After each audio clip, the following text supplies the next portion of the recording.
حضرت امام مالک کہتے ہیں میں غریب کا بیٹا تھا. اکثر دین پڑھنے والے غریبوں کے بیٹے ہوتے ہیں. امیروں کے بچے ایف ایس سی پڑھتے ہیں, بی ایس سی پڑھتے ہیں, ٹیکنالوجی پڑھتے ہیں. غریبوں کے بچے دین پڑھتے ہیں اور پھر امیروں کو ممبریاں ملتی ہیں. غریبوں کے بچوں کو اللہ ممبر عطا فرماتا ہے, مصلی رسول اللہ دیتا ہے. حضرت سیدنا امام ابو مالک فرماتے ہیں میں غریب کا بیٹا تھا اور میری 6-7 بہنیں, میں اکیلا بھائی تھا. آپ فرماتے ہیں میرے ابا جی فوت ہو گئے. میری امی پکڑ کے مجھے ایک دھوبی کی دکان پہ لے گئی, کہنے لگی اسے کپڑے دھونے کا طریقہ بتا دے, سلیقہ سمجھا دے, یہ بھی ایک چھوٹی سی لانڈری کی دکان کھول لے گا, میری بیٹیوں کا پیٹ پالے گا. دھوبی کہنے لگا ٹھیک ہے, میں 2-3 درہم بھی دوں گا مہینے کے, اور جب کام سیکھ جائے گا تو تنخواہ بڑھ جائے گی. امام ابو مالک رحمت اللہ علیہ فرماتے ہیں میں بہنوں کے لیے روزی کمانے نکلا, میں بیوہ ماں کے سر پہ بوجھ اتارنے کے لیے نکلا, میں غربت کے عالم میں نکلا. رستے میں امام اعظم کا مدرسہ تھا. فرماتے میں وہاں چمکتے چہرے دیکھتا, لیکن اپنی غربت کو دیکھ کے میں آگے بڑھ جاتا, پریشان ہوتا کہ میں کیسے علم حاصل کروں گا. آپ فرماتے امام صاحب مجھے اکثر دیکھتے. ایک دن امام اعظم باہر نکلے, مجھے کھڑے ہوئے دیکھا تو قریب بلایا, سینے سے لگایا, ماتھا چوما. کیا نام ہے؟ میں نے کہا ابو مالک میرا نام ہے. کہا تمہیں پڑھنے کا شوق ہے؟ کہا بڑا شوق ہے. کہنے لگے چل آ جا پڑھا کر, آ جا مدرسے میں پڑھا کر. کہتے میں سارا دن وہاں پڑھتا, گھر سے کام کرنے آتا, سارا دن امام اعظم کے پاس پڑھتا رہتا. مہینہ آیا تو میری اماں کہنے لگی تنخواہ لاؤ. میں نے کہا امی جی تنخواہ تو وہ دے گا جو ڈیوٹی پہ جاتا ہو, میں تو پڑھنے جاتا ہوں. کہتے اماں گھر سے نکلی اور بڑے غصے کے ساتھ نکلی, کہنے لگی مولوی نے میرا بچہ خراب کر دیا, میرا بچہ خراب کر دیا. میں کام پہ بھیجتی تھی, اس نے کس چکر میں ڈال دیا, مسلوں سے بھی کبھی پیٹ بھرا ہے, کام بھی تو کرنے چاہیے نا. کہتے امام اعظم کے سامنے کھڑی ہوئی. امام صاحب بڑے امیر کبیر آدمی, اربوں خربوں پتی تھی, اور پھر اتنے بڑے عالم فقیر, سارا بغداد, سارا کوفہ, سارا مصر سلوٹ کرتا ہے. بی بی آئی اور تیل جملے عورتوں کا طریقہ ہوتا ہے. کہنے لگی مولوی تیری سفید داڑھی, تیرا اتنا نام, تجھے خیال ہی نہیں آیا میں بیوہ عورت ہوں, تو نے میرا بچہ خراب کر ڈالا, میری یتیم بچیاں روٹی کہاں سے کھائیں گی, مسلوں سے بھی کبھی پیٹ بھرا ہے. کہتی اتنے سخت جملے کہے, پر قربان جاؤ امام اعظم سنتے رہے اور مسکراتے رہے. کہنے لگے میری غلطی ہے, میری غلطی ہے, میری غلطی ہے, بی بی بھول گیا تھا, غلطی ہو گئی. بی بی کہتے تیری امام صاحب سنتے رہے. جب غصہ اتر گیا تو کہنے لگے اماں تیرا غصہ اتر گیا ہے؟ اتر گیا ہے. کہنے لگے تیرا بیٹا بڑا نیک ہے, تیرا بیٹا بڑا لائق ہے, تو اسے پڑھنے دے. کہنے لگے چپ کر دے مولوی, یہ پڑھے گا تو میں روٹی کہاں سے کھاؤں گی. امام صاحب کہنے لگے مجھے بتائے گی تیرے گھر کا خرچہ کتنا ہے. اس نے ایک لفظ تو ہے 3 دینار کا, ایک روایت ایسی بھی لکھی ہے بزرگوں نے, کہنے لگی 40 درہم ہے. اور اماں کہتی میں نے جان بوجھ کے زیادہ بتائے, حالانکہ میں کناب کا خرچہ کرتی تھی, لیکن جب کھلا ڈلا کرے تو وہ والا خرچہ بتایا. میں نے کہا 40 درہم خرچہ ہے, تو دے گا؟ تو کہتے امام اعظم کہنے لگے اماں تجھے لینے نہیں آنا پڑے گا, پہلی سے پہلے تیرے گھر میں پہنچ جایا کریں گے, یکم سے پہلے آئیں گے. او بھائیو کہاں استاد ملتے ہیں, کہاں استاد ملتے ہیں, کہاں وہ لوگ ملتے ہیں جو دعائیں مانگتے, التجائے کرتے, پیار کرتے.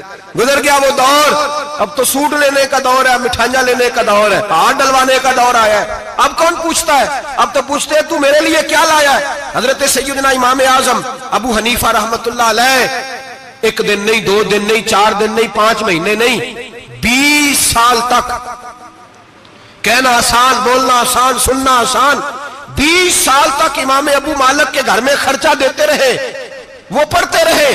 اماں کہنے لگی تو میرے بیٹے کو لگا تو لیا ہے, تو پڑھ کے بنے گا کیا. حضرت امام اعظم فرمانے لگے بادشاہوں کے تخت پر بیٹھ کر بادشاہوں کے ساتھ کھانے کھایا کرے گا, ان کے ساتھ بیٹھ کے حلوہ کھائے گا, وقت آئے گا تو دیکھے گی. کہتے ہیں میرے امام انتقال کر گئے, وقت بیت گیا. ہارون رشید نے مجھے بلایا بغداد میں اور کہا میں آپ کو چیف جسٹس بنانے لگا ہوں. کہتے ہیں میں خوشی سے سجدے کرنے لگا, میں چیف جسٹس بنا. میں نے اپنی اماں کو خط لکھا کہ اماں بغداد آ جا, تیرے بیٹے کو اللہ نے بڑی شان عطا کر دی ہے. فرماتے ہیں ہارون رشید کی بیوی بڑی اولیاء کی, علماء کی بڑی فرما بردار تھی, محبت کرنے والی تھی. اس نے حلوہ بنا کے بھیجا, کھانا بنا کے بھیجا. ہارون رشید تخت پہ بیٹھ کے کھانے لگا تو کہنے لگا امام صاحب آپ بھی یہیں آ جائیں میرے ساتھ. کہتے ایک کونے میں وہ بیٹھ گیا, ایک میں بیٹھ گیا, بیچ میں کھانا رکھ لیا. اتنی دیر میں میری اماں بھی پہنچ گئی. 2 لقمے کھائے تھے کہ اماں آ گئی. جب اماں نے مجھے تخت پہ بیٹھے دیکھا, ایک یتیم, ایک لاوارث, ایک بن باپ کا بچہ, وہ کل تک جو بہنوں کے لیے 4 دینار نہیں لا سکتا تھا, تخت پہ بیٹھ کے جب روٹی کھاتے دیکھا تو اماں تڑپ گئی, روئی, چیخیں ماری. میں نے کہا اماں کیا ہوا؟ کہنے لگی بیٹا مجھے تیرا استاد یاد آ گیا ہے، اس نے کئی سال پہلے کہا تھا اسے دین کا علم پڑھنے دے، اسے فقیہ بننے دے، یہ بہت آگے جائے گا۔ دیکھ آج اللہ نے تجھے کتنی شان عطا کی ہے۔ کہا بیٹا یہ کمال تیرا نہیں، یہ امام اعظم ابو حنیفہ کا کمال ہے، یہ ان کا کمال ہے جنہوں نے تمہیں یہاں تک پہنچایا۔ میرے بھائی اپنی پوری زندگی حضرت امام اعظم ابو حنیفہ نے، آج تو اساتذہ کرام، اساتذہ مجھ سے ایک ٹیچر کہنے لگے حضرت جی دل نہیں لگتا، بے سکونی سی ہے، کچھ بتلائیں۔ تو میں نے کہا کلاس میں کوئی یتیم بچہ ڈھونڈ لیں، کوئی لاوارث بچہ ڈھونڈیں، اس کی وردی اپنے ذمے لے لیں، کتابیں اپنے ذمے لے لیں، اس کا خرچہ اپنے ذمے لے لیں، روز جیب میں ٹافیاں ڈال کے جایا کرے کہ غریب کو دینی ہے۔ پر میں 2 مہینے یہ والا وظیفہ بھی پڑھ کے دیکھے، اللہ آپ کو سکون عطا کرے گا۔ یہ بھی کہنے لگے بڑی ٹھنڈک ہوئی ہے، بڑا سکون ملا ہے، بڑی تابعداری۔ میں نے کہا آپ لفظوں سے سکون چاہتے ہیں، وہ لوگ خدمت کر کے سکون لیتے۔ کوفے کا ایک امیر آدمی تھا، پھر غریب ہو گیا۔ غریب، غربت بڑی پریشانی ہے، بڑی پریشانی، بڑی آزمائش۔ غریب بیوقوف اس لیے ہوتا ہے کہ اس کی جیب میں پیسے نہیں ہوتے، غریب مجبور اس لیے ہوتا ہے کہ اس کے پاس ہوتا کچھ نہیں نا، تو ساری آزمائشیں کٹھی آ جاتی۔ غریب آدمی تھا، محنت مزدوری کرتا لیکن پوری نہ ہوتی۔ وہ کہتا ایک دن گلی میں ککڑی بیچنے والا آیا، تو میری ایک بیٹی تھی چھوٹی سی، باقی بچے بڑے تھے، چھوٹی ضد کرنے لگی، کہنے لگی ککڑی کھانی ہے، ککڑی۔ کہتے میں پریشان ہو گیا، دل ٹوٹ گیا، بیٹی نے سوال کیا ہے۔ فرماتے میں نے سوچا کس کے پاس جاؤں، کسی اور کے پاس مجھے سمجھ نہ آیا، میں سیدھا امام اعظم کے پاس چلا گیا۔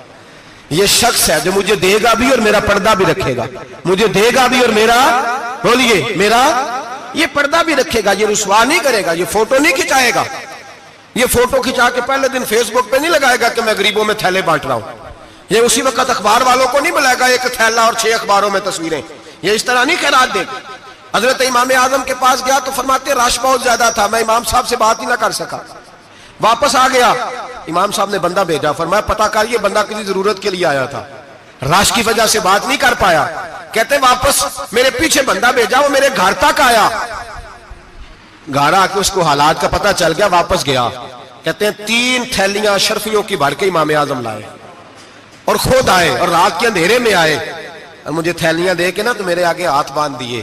میں نے کہا حضور ہاتھ کیوں باندھتے ہیں؟ آپ فرمانے لگے یار دکھ اس بات کا ہے کہ تو میرا پڑوسی تھا اور تیری غربت کا مجھے پتہ ہی نہیں چلا، تو میرے علاقے کا تھا اور میں نے سوچا ہی نہیں، میرا اپنا تھا مجھے خیال ہی نہیں آیا۔ فرمایا معاف کر دے، میری شکایت نہ کرنا کہ یہ میری طرف توجہ نہیں کرتا تھا۔ علم بھی تھا، عمل کا نور بھی تھا، تقوی کا حسن بھی تھا، غریب کی مدد کا جذبہ بھی تھا۔ آج لوگوں پر مال کا فتنہ سوار ہوتا ہے، سب پر نہیں لیکن زیادہ لوگوں پر۔ جیسے جیسے مال آتا جاتا ہے ویسے ویسے عقل بھی آتی جاتی ہے، ویسے ویسے سیانے بھی ہوتے جاتے ہیں۔ کہتے ہیں وہ بھی کمائے وہ بھی کرے، میں تو ٹیکنیکلی بڑا ہوں، میں عقل مند ہی، میں بڑی نہ بہن کی فکر رہتی ہے، نہ بھانجوں کی فکر رہتی ہے، نہ رشتہ دار کی فکر رہتی ہے، نہ دائیں بائیں کچھ دیکھتے ہیں۔ لوگ جیسے جیسے پاورفل ہوتے جاتے ہٹتے جاتے، کٹتے جاتے، امیروں سے گرانے لگتے جاتے، آگے کی طرف دیکھتے جاتے۔ امام اعظم ابو حنیفہ رحمت اللہ علیہ نے ساری زندگی پیار کیا، محبت بانٹی، علم، فقاہت، تقوی، روشنی۔ آج لوگوں کو علم ہوتا ہے پر علم کا نور نہیں ہوتا، ہمیں بہت ساری باتوں کا پتہ ہوتا ہے پر وہ باتیں ہمارے لفظوں میں ہوتی ہیں، ہم اس کے حسن سے آگاہ۔ اور اگر میں یہ کہہ دوں کہ ہمیں ان باتوں پر یقین کامل نہیں ہوتا، کہہ رہے ہوتے ہیں، ہم سمجھتے ہیں، بڑی باتیں کرتے ہیں، لیکن ان باتوں کے پیچھے جو عمل کا جذبہ ہے وہ پھیکا ہوتا ہے۔ امام اعظم ابو حنیفہ رحمت اللہ تعالی علیہ جتنے بڑے عالم تھے اتنا ہی بڑا خوف تھا اللہ کا دل میں، اتنا ہی بڑا خوف تھا۔ ایک آدمی کہتا ہے میں نے امام صاحب سے مسئلہ پوچھنا تھا، میں نے عشاء کی نماز امام صاحب کے پیچھے پڑھی، کتنی لوگ باتیں سنتے ہیں، اس کا اثر کتنا لیتے ہیں، لیکن امام صاحب رحمت اللہ علیہ کا طریقہ کیا تھا؟ کہتے میں نے امام صاحب کے ساتھ نماز پڑھی مسجد میں، تو قاری صاحب نے قرآن پڑھا، اذا زلزلت الارض زلزالها واخرجت الارض اثقالها، فرماتے ہیں آخری 2 آیتیں پڑھی، فمن يعمل مثقال ذرة خيرا يره ومن يعمل مثقال ذرة شرا يره۔ اللہ فرماتے ہیں میں قیامت کے دن تیرے ذرے ذرے کا حساب کروں گا، ذرہ برابر نیکی ہوئی تو تیرے سامنے آئی، ذرہ برابر گناہ ہوا تو تیرے کس کے برابر؟ جی وہ کتنا ہوتا ہے؟ ریت کا 1 ذرہ، اس کے برابر بھی گناہ ہوا تو تیرے سامنے، یہ اللہ کہہ دیا ہے، تو ایسا انشاءاللہ ہو کے رہے گا۔ اللہ ایک دفعہ دکھائے گا، دعا فرمائے اللہ ہمیں معافی عطا فرمائے، اللہ ہم سے درگزر فرمائے، اللہ ہمیں بخشے ہوئوں میں شامل فرمائے۔ یہ آیت امام صاحب نے سنی تو کہتے ہیں میں نمازی سارے چلے گئے تو امام صاحب بیٹھے اور یوں نہ اپنی داڑھی پکڑ لی, چراغ ٹمٹما رہا, کہتے ہیں داڑھی پکڑ لی اور امام صاحب بیٹھے. میں نے کہا کہ کسی محویت کے عالم میں ہے, سوچ میں, چلے میں تھوڑی دیر میں آتا ہوں. کہتے ہیں میں 2 گھنٹے کے بعد آیا تو امام صاحب ایسے بیٹھے ہیں داڑھی پکڑی ہوئی. میں نے کہا ٹھہر کے آتا ہوں. میں پھر 1-1.5 گھنٹے کے بعد گیا تو ویسے بیٹھے. کہتے ہیں تہجد کا وقت ہو گیا, میں مسجد میں گیا تو چراغ ٹمٹمانے لگا, ختم ہونے کے قریب آ گئے. امام صاحب بیٹھے ہیں. اب میں نے دیکھا کہ آنکھیں آنسوؤں سے بھری ہوئی ہیں اور اپنی داڑھی پکڑ کے کھینچ رہے ہیں اور کہتے ہیں یا اللہ تو اگر ذرے ذرے کا حساب لے گا تو ابو حنیفہ تو الجھ جائے گا. اے اللہ تو ذرے ذرے کے بارے میں پوچھے گا تو میں تو نہیں جواب دے سکتا. خدا بندہ اس طرح کر, میرے ان سفید بالوں پہ رحم کھا. اے اللہ میرے بڑھاپے پہ مہربانی فرما, مجھ سے نہ ذرے ذرے کا پوچھنا, میں بڑا کمزور ہوں, میں نہیں جواب دے سکتا. مولا مجھ سے درگزر والا معاملہ کر. کہتے تڑپ رہے ہیں امام صاحب. فجر کی اذان ہوئی تو امام صاحب نے دائیں بائیں دیکھا, میں پیچھے کھڑا تھا. میں نے کہا حضور ساری رات ہی گزر گئی, آپ ایک آیت سن کے پریشان رہے اور میں روزانہ 20 تقریریں سنتا ہوں, درجنوں حدیثیں سنتا ہوں, مجھے تو اثر نہیں ہوتا.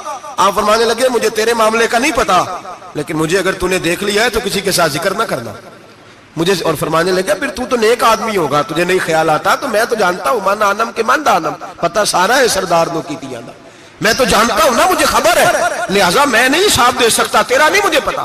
جتنا میرے بھائی علم زیادہ اتنا خوف بھی. حضرت عبداللہ ابن مسعود فرماتے ہیں زیادہ باتیں کرنے والا عالم نہیں ہوتا, اللہ سے زیادہ ڈر جانے والا عالم ہوتا ہے. جو آدمی لمبی چوڑی گفتگو کرے وہ فقیہ نہیں, وہ اللہ سے ڈرنے والا نہیں, بلکہ جس کو وہ بات کرے تو تھوڑی کرے, ڈر کے کرے, خوف کے ساتھ کرے, اللہ کی خشیت جس کے دل میں ہو وہ بڑا عالم ہوتا ہے. حضرت امام اعظم ابو حنیفہ رحمت اللہ علیہ مالدار تھے اور اپنے مال میں سے حصے نکالتے تھے. امام صاحب فرمایا کرتے تھے میں نے چند 1000 درہم رکھ دیے. حضور کس لیے؟ فرمایا لوگوں کو قرضہ دینے کے لیے. نبی پاک صلی اللہ علیہ وسلم نے فرمایا قرضہ لینے والے کو منع کیا ہے, فرمایا قرضہ ایک قید ہے, بغیر مجبوری کے نہ لینا. اب لینے والے بھی احتیاط نہیں کرتے, فٹافٹ قرضے کے پیچھے بھاگتے. بڑی مجبوری ہو تو قرضہ لیں, فرمایا مقروض قیدی ہوتا ہے, قرضہ لینے سے بچو. اور دینے والے کو کیا کہا؟ فرمایا اگر سامنے والا تنگ دست ہو نا, تنگ دست, تو اسے مہلت دو. جتنی تم مہلت دو گے اللہ اتنے ہی پیسے روز صدقہ کرنے کا ثواب عطا فرمائے گا. اگر تنگ. ایک صاحب مجھے کہنے لگے, میں نے رمضان شریف میں نا قرضے کے والے سے یا کچھ عرصہ پہلے کسی موقع پر قرض کے والے سے کو بات کی. ایک صاحب مجھے کہنے لگے حضرت صاحب جیسے کسی کو لینا ہوئے نا 20,000 تو انہوں ترا کے لئی دے, تو جے 20 کروڑ لینا ہوئے تو پھر نہیں ترایا جاتا. میں نے کہا کیوں؟ کہنے لگے 20,000 والا بندہ ماڑا ہوندا ہے نا, جڑا 20 کروڑ کھا گیا وڈی مگرمچھ ہوندا ہے, انہوں ترایا جا سکدا. وہ دے کے بندے ترلے ہی کر دے, چل بھائی کیویں دے سکنا ہے. وہ جو 20,000 والا نا ماڑا بندہ کہندے تو دینے نے کہ تیرا بندوبست کریے, کہندے چل صاحب جمعرات لے آؤ کسی طریقے. جمعرات ماڑا ہے نا. نبی پاک نے کیا فرمایا؟ حضور نے فرمایا تجھے پتہ چل جائے کہ تنگ دست ہے تو مہلت دے, جتنے دن تو اس سے پیسے نہیں لے گا اتنے ہی پیسے روز صدقہ کرنے کا ثواب دیا جائے. اب لوگ جو تگڑی موٹے مگرمچھ ہیں ان کو مہلت دیتے ہیں, وہ کہتے ہیں جا جتھوں لب دے نہیں لے, پھر کہتے ہیں نہیں آپ بتائیں آپ کیسے دے سکتے. اور ماڑا بندہ انہیں 2,000 دینا ہے دکان کا, اس کو دکاندار کہتا ہے کل سائیکل لے کے تب گزرنا, میرے آگے سے اگر پیسے دینے ہیں تو میں نے سائیکل رکھ لینا. ڈرنا چاہیے اللہ پاک, ہمیں پتہ ہوتا ہے سامنے والا غریب ہے, تنگ دست ہے, مجبور ہے, اسے مہلت دینی. امام صاحب کہتے ہیں میں نے کچھ پیسے رکھے ہوئے تھے, پس منظر یہ تھا کہ غریب لوگ آتے ہیں تو میں ان کی مدد کروں گا. امام اعظم ابو حنیفہ نے ایک بندے سے پیسے لینے تھے اور حال یہ تھا کہ آپ دھوپ میں کھڑے تھے, ساتھ اس بندے کا مکان تھا. لوگوں نے کہا حضرت دیوار کے سائے میں ہو جائے. فرمانے لگے اس سے پیسے لینے ہیں, اگر سائے میں کھڑا ہوا تو سود میں شمار ہو جائے گا, میں اس سے فائدہ نہیں لے سکتا. ایک بندے سے قرضہ لینا تھا, وہ آپ کو دیکھ کے گلی اور دوسری گلی میں چلا گیا, رستہ بدل گیا اور چھپ گیا. امام صاحب رونے لگے, کہنے لگے اے اللہ میں اتنا برا ہو گیا ہوں کہ تیرے بندے مجھ سے چھپنے لگے. اس کو ڈھونڈ کے لائے, کیوں چھپتا ہے؟ کہا حضور آپ کے پیسے دینے ہیں. آپ نے فرمایا جا, میں نے اللہ کی رضا کے لیے معاف کیے, آج کے بعد چھپنا نہ, اس لیے میں نہیں چاہتا کہ تجھے کوفت ہو, تو میری طرف دیکھ کے چھپنے لگا ہے, میری طرف دیکھ کے. غریب تو بھائی گلیوں میں گھستے پھرتے ہیں کہ کوئی بندہ مل نہ جائے. مقروض آدمی پتہ اس وقت چلتا ہے جب خودکشی کر گیا, پتہ اس وقت چلتا ہے پھر لوگ آتے ہیں اس کے بچوں کو کہتے ہیں فکر نہ کرنا ہم تیرے ساتھ ہیں, تو اس کے ساتھ ہونا تھا, ان کا سایہ بچ جاتا. اب آئے ہو امام اعظم ابو حنیفہ رحمت اللہ تعالیٰ علیہ لوگوں کو سہولت دیتے, آسانی دیتے, پیار کرتے, محبت کرتے. ہم لوگوں کا مزاج ایسا نہیں ہے, ہماری اخلاقیات کے اندر وہ حسن نہیں جو ہمارے بزرگ ہمیں دے کے گئے. اور پھر چھوٹی چھوٹی باتوں میں حقوق العباد کا خیال کرتے, چھوٹی چھوٹی باتوں. ہم تو گالی دے کے بھی کہتے ہیں نا چل کیا ہو گیا, گالی دی ہے نا.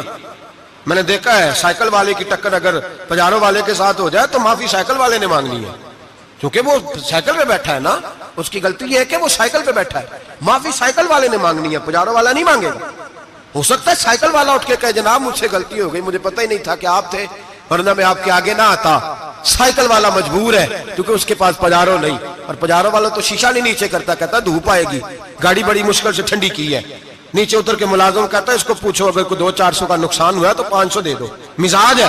امام اعظم ابو حنیفہ رحمۃ اللہ علیہ عالم, حقوق العباد کا چھوٹی چھوٹی, آپ کے شاگردوں میں سے کسی کے چہرے پہ شکن آتا تو 20 بار پوچھتے کوئی پریشانی ہے میرے بیٹے کو, کیا ہو گیا. ساری زندگی سایہ دار شجر کی طرح گزاری, ساری زندگی شاگردوں پر مریدوں پر محبت کا سائبان رہا, ٹھنڈی چھاؤں رہی امام صاحب کی. امام اعظم ابو حنیفہ رحمۃ اللہ تعالی علیہ گلی سے گزر رہے تھے, لکڑی کے جوتے پہنا کرتے تھے, کھڑاؤں. ایک نوجوان بچے کے پیر پہ پیر آ گیا تو کہنے لگا امام اللہ سے ڈر جا. یہ لفظ گئے تو امام صاحب کی چیخ ہی نکل گئی. کئی گھنٹے بے ہوش رہے. لوگوں نے کہا حضور کیا ہوا؟ فرمانے لگے تم نے سنا نہیں, چھوٹے چھوٹے جوان بھی کہتے ہیں کہ ابو حنیفہ اللہ سے نہیں ڈرتا, اللہ کی مخلوق کہتی ہے نہیں ڈرتا. اگر یہ کہہ رہے ہیں تو میرا کیا بنے گا. کئی دن روتے گزر گئے. لوگ اس بچے کو لائے, آگے کہنے لگا حضور آپ تو پریشان ہو گئے, میں نے تو محاورتاً کہا تھا, محاورتاً کہا تھا کہ آپ اللہ سے نہیں ڈرتے. فرمانے لگے بیٹے مجھے محاوروں کا نہیں پتا, جب رب کے خوف کا نام آتا ہے تو جملے سیدھے میرے دل سے جا کے ٹکراتے, سیدھے دل سے جا کے ٹکراتے. گلی سے گزر رہے, لکڑی کے جوتے پہنے, کھڑاؤں, بارش ہے, کیچڑ ہے, ایک دیوار کے قریب سے گزرے تو تھوڑا سا کیچڑ اڑ کے نا تو دیوار پہ پڑ گیا. یہاں ٹرالی والا ساری دیوار توڑ جاتا ہے اور کہتا ہے چلو میں نے کون سا جان بوجھ کے کیا ہے. یہاں لوگوں کا گھر توڑ جاتے ہیں, کہتے ہیں چلو بتاؤ کتنا خرچہ آیا تھا. فوری طور پہ لوگ ماننے کو تیار ہی نہیں.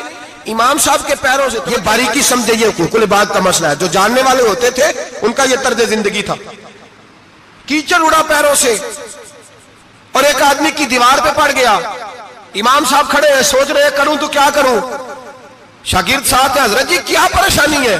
آپ فرمانے لگے میں نے اس کی دیوار گندی کر دی ہے, صاف نہ کروں تو بھی ظلم ہے, اور اگر صاف کروں تو دیوار کچی ہے, جب صاف کروں گا تو کچھ مٹی اتر جائے گی تو کسی کے گھر کی مٹی اتارنا یہ بھی ظلم ہے. اب میں دو پریشانیوں میں الجھ گیا ہوں, کدھر جاؤں؟ کہا حضرت جی پھر. فرمایا اس کے دروازے پہ دستک دو. دروازے پہ دستک دی تو جو بندہ باہر آیا وہ مجوسی تھا, آگ کی پوجا کرنے والا تھا. امام صاحب کہنے لگے مجھے جانتے ہو؟ کہنے لگے حضور سارا کوفہ جانتا ہے, سارا بغداد جانتا ہے, ساری دنیا جانتی ہے آپ مسلمانوں کے امام ہیں, لوگ جانتے. آپ نے فرمایا یار مجھ سے غلطی ہو گئی ہے. وہ کیا؟ آپ فرمانے لگے میں اپنے انداز میں گزر رہا تھا, بوڑھا آدمی ہوں, خیال نہیں آیا, تھوڑا کیچڑ اڑ کے تیری دیوار پہ لگ گیا ہے.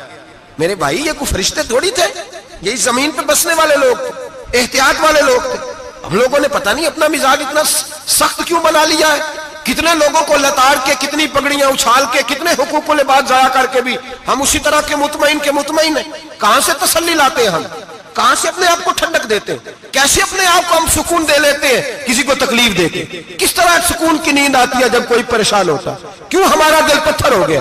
اعلیٰ حضرت فرمایا کرتے تھے جا کسی سے جا کے علاج کرا, تیرے سینے میں جو دل دھڑک رہا ہے وہ سخت ہو گیا, جا کسی سے جا کے اس کی دوائی کھا, تجھے خیال ہی نہیں آتا تڑپتے لوگوں کو دیکھ کر, جا کے علاج کرا, اگر ایسے ہی مر گیا تو حالات تیرے حق میں اچھے نہیں ہوں گے. حضرت امام صاحب تڑپ رہے ہیں اور اس شخص کے سامنے آہوزاری کر رہے ہیں جو مجوسی بھی ہے, غریب بھی ہے, کچے گھر میں رہتا ہے. فرمایا یار بتاؤ کیا کروں. امام صاحب باتیں کر رہے ہیں تو وہ آدمی حیرت میں کھو گیا, کبھی دیوار دیکھتا, کبھی اپنا آپ دیکھتا, کبھی امام صاحب کو دیکھتا, دائیں بائیں دیکھتا, پسینے آنے لگے, پتہ نہیں کیا سوچوں کا مد و جزر چلنے لگا, کہاں بات گئی, کہاں تک اس کی سوچ گئی, کہاں پلٹ کے آئی.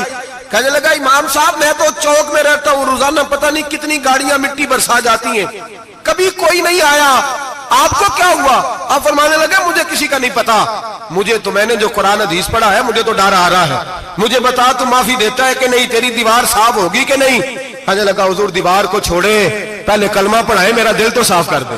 کہنے لگا اتنا میٹھا دین, اتنا پیارا دین, اتنا خوبصورت دین کہ غریب کی دیوار پر کیچڑ لگ جائے اور آپ کو اتنی تکلیف ہو, میں اس دین سے دور کیوں ہوں. یہاں روز یورپ کہتا ہے کہ مسلمان جھوٹی شادیاں کرتے, دنگا فساد کرتے, نیشنلٹی لینے کے لیے جھوٹ بولتے, جانے کس کس قسم کے لوگ پاپڑ بیلتے ہیں، کس کس طرح اپنا ایمان بیچتے ہیں، کیا انداز ہم اختیار کرتے ہیں۔ ہمارے کردار نے لوگوں کو مذہب اور دین کا باغی بنا دیا۔ ہمارے بزرگوں کا طریقہ یہ تھا کہ چھوٹی چھوٹی باتوں کا خیال کرتے، چھوٹی چھوٹی باتوں کا۔ بہت بڑے عالم تھے، یہ ساری نیکیاں تو ان کی سماجی تھی، فلاحی تھی، ان کی معاشرت کی نیکیاں تھی، دنیا داری، لیکن جو ان کا باقی کا معاملہ تھا، 4 لوگ ایسے ہیں جو ہمیشہ قرآن پاک ایک رات میں پڑھا کرتے تھے۔ ان میں پہلا نام حضرت عثمان غنی کا ہے، پورا قرآن پاک، دوسرا مولا علی شیر خدا کا ہے، تیسرا حضرت سعید بن جبیر کا ہے، چوتھے امام اعظم ابو حنیفہ ہیں جو ایک رات میں پورا قرآن پاک پڑھ دیا کرتے ہیں۔ جس جگہ امام اعظم کی قبر بنی ہوئی ہے نا، اعظمیہ ایک محلہ ہے بغداد کا، اس کا نام ہی اعظمیہ، امام صاحب کے نام، جہاں قبر بنی ہوئی ہے، وہاں بیٹھ کے امام اعظم ابو حنیفہ نے 60 مرتبہ قرآن پاک ختم کیا، خود پڑھا، خود فرمایا یہاں میں نے دفن ہونا ہے۔ اس جگہ 60 قرآن پاک پڑھے۔ رمضان کا مہینہ آتا تھا تو امام صاحب ایک قرآن پاک دن میں پڑھتے تھے، ایک رات کو پڑھا کرتے تھے، ایک قرآن پاک سنایا کرتے تھے۔ امام صاحب رحمۃ اللہ علیہ ساری رات نفل پڑھتے۔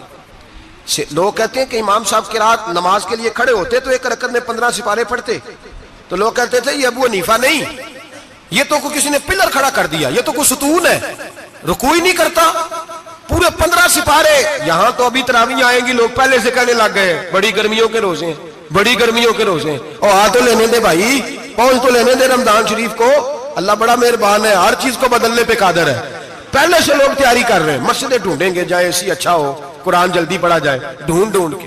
امام صاحب رحمۃ اللہ تعالیٰ علیہ، اور میں اکثر کہا کرتا ہوں، میں کہتا ہوں تو تراویح میں کھڑا نہیں ہوتا، پاسپورٹ کے دفتر کھڑا ہو جاتا ہے 2 گھنٹے، شناختی کارڈ کے دفتر تو 3 گھنٹے کھڑا ہو لیتا ہے۔ یہ تیرا ظلم ہے اپنی ذات کے ساتھ کہ تجھے قرآن کے لیے کھڑا نہیں ہوا جاتا، دنیا داری کے لیے کھڑا، وہ پروجیکٹر کرانے جائے تو چاہے تجھے 4 گھنٹے لائن میں کھڑا ہونا پڑے، وہاں تو کھڑا ہو لیتا ہے۔ اللہ سے ڈر، اپنی تھوڑی سی دنیا داری کے لیے سارا کچھ کر لیتا ہے۔ حضرت امام صاحب رحمۃ اللہ تعالیٰ علیہ تقویٰ اور طہارت کے پہاڑ 55 حج کیے امام اعظم نے، کتنے؟ 55 حج فرمائے۔ آج ایک مشقت والا کام ہے، جدوجہد والا کام ہے، جوان بھی تھک جاتے ہیں، کہتے ہیں بڑا مشکل ہے جی، اور یہ جتنا مرضی آسان ہو گیا قیامت تک اس نے مشکل ہی رہنا ہے، اس لیے کہ یہ ایک مجاہدہ ہے۔ 55 حج کیے، آخری حج پہ گئے تو کعبے کے مجاور کو کہنے لگے ذرا کھول نہیں دیتے کعبے کا دروازہ، میرا اندر جانے کو دل کرتا ہے۔ اس نے دروازہ کھولا، اندر گئے تو کہنے لگے خدایا، 2 جملے کہے، کہنے لگے اے اللہ، جتنا تو نے مال دیا تھا میں اتنا شکر نہیں ادا کر سکا، اور جتنا تو نے علم دیا تھا میں اتنا عمل نہیں کر سکا، اب بوڑھا ہو گیا ہوں، مہربانی کرنا مجھ سے درگزر والا معاملہ کر، اور اے اللہ اگر تو مجھے بتا دے کہ تو راضی یا ناراض ہے تو میں ذرا سکون سے مر جاؤں۔ کہتے ہیں کعبے کی دیواروں سے آواز آنے لگی، ابو حنیفہ تیرا رب تجھ سے بڑا راضی ہے۔ داتا گنج بخش علی اجمیری جیسا بابا 1000 سال پہلے لکھ کے گئے کشف المحجوب میں، داتا صاحب نے لکھا ہے 1000 سال پہلے کشف المحجوب میں، داتا صاحب فرماتے ہیں میں حضرت بلال کی قبر پہ حاضری دینے گیا، یعنی 1000 سال پہلے کے مسلمان بھی قبروں پہ مزاروں پہ جایا کرتے تھے۔ داتا صاحب لکھتے ہیں، کہتے ہیں ملک شام میں حضرت بلال حبشی کی قبر پہ حاضری دینے گیا، میں قبر پہ حاضری دے کے تو ساتھ لیٹ گیا، میری آنکھ لگ گئی، مجھے خواب میں نبی پاک کا دیدار نصیب ہوا، گویا حاضری حضرت بلال کی، اور برکت یہ کہ وہاں مجھے مصطفیٰ کا دیدار نصیب ہو رہا ہے۔ فرماتے ہیں نبی پاک میری خواب میں آئے، حضور نے ایک بوڑھے بابے کے گلے میں ہاتھ ڈالا ہوا ہے اور اپنے ساتھ ساتھ چلا رہے ہیں۔ میں نے عرض کی یا رسول اللہ یہ کون ہے؟ تو نبی پاک نے فرمایا یہ تیرا امام اعظم ابو حنیفہ ہے۔ فرماتے ہیں مجھے سمجھ آ گئی کہ امام اعظم بھٹک اس لیے نہیں سکتے کہ انہیں رسول پاک نے سارا عطا فرمایا ہے، وہ بہک اس لیے نہیں سکتے کہ نبی پاک نے انہیں سارا دیا۔ داتا گنج بخش علی اجمیری رحمت اللہ تعالی علیہ فرماتے ہیں کہ امام صاحب رحمت اللہ تعالی علیہ بہت بڑی شخصیت۔ امام اعظم کا پیغام کیا ہے؟ انہوں نے فقہ بنائی، دین پھیلایا، جتنی بھی میں نے باتیں سنائی سارا پیغام، ایک پیغام ہے امام صاحب۔ امام صاحب رحمت اللہ تعالی علیہ فرماتے ہیں کہ دین پر عمل کرنے والوں کو بھی کسی اچھی صحبت کی ضرورت ہوتی ہے، عمل کرنے والے کو۔ آپ فرماتے ہیں کئی دفعہ عمل کرنے والے کا عمل بھی ٹوٹ جاتا ہے، استقامت نہیں رہتی۔ فرماتے ہیں اچھی صحبتیں تلاش کرو، ان کے پاس بیٹھا کرو، ورنہ ہو سکتا ہے جو عمل تم کر رہے ہو اس میں کمی آ جائے۔ جتنا نیک لوگوں سے رابطہ زیادہ رہتا ہے انسان کا دین پر عمل زیادہ رہتا ہے، جتنا نیک لوگوں سے پیچھے ہٹتا ہے اتنا دین سے۔ آپ فرمایا کرتے تھے اگر 2 سال نہ ہوتے جو میں نے امام جعفر صادق کی صحبت میں گزارے ابو حنیفہ ہلاک ہو جاتا، اپنے آپ کو رب کریم کے بندوں کے ساتھ لگا کے رکھیں، جوڑ کے رکھیں۔ اگر ہمارا رب کریم کے بندوں سے رشتہ رہے گا تو قرآن و سنت سے رشتہ رہے گا۔ اللہ تعالی ہمیں ان بزرگوں کے نقوش سیرت پر عمل کی توفیق عطا کرے۔ آخر دعوانا ان الحمدللہ رب العالمین۔